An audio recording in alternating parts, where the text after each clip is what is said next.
attentifs à l'histoire que leur raconte Robert Ebras.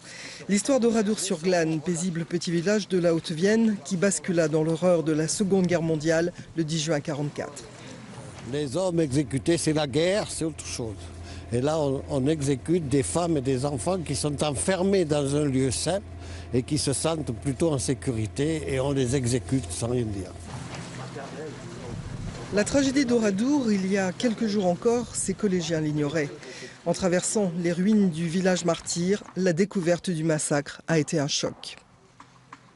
Et quand on est rentré dans l'église, on tremble. On regarde par terre, on voit des traces de balles.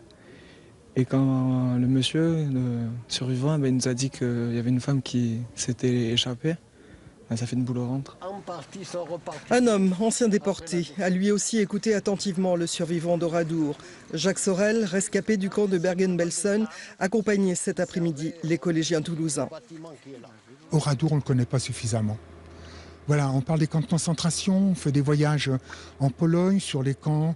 Moi, j'ai accompagné en Allemagne, dans le camp dans lequel j'étais. Puis j'entends très très peu de gens qui disent « Tiens, on va se rendre à Oradour, là où il s'est passé quelque chose, où en si peu de temps, ça réunit effectivement le côté le plus immonde, l'assassinat d'innocents, mais dans un processus tellement froid, glacial, inhumain, calculé, il n'y a pas de mots. » Point d'orgue d'une semaine de travail sur la mémoire, les jeunes Toulousains témoigneront en texte et en images de l'histoire tragique d'Oradour et de leur rencontre forte avec Robert Ebras.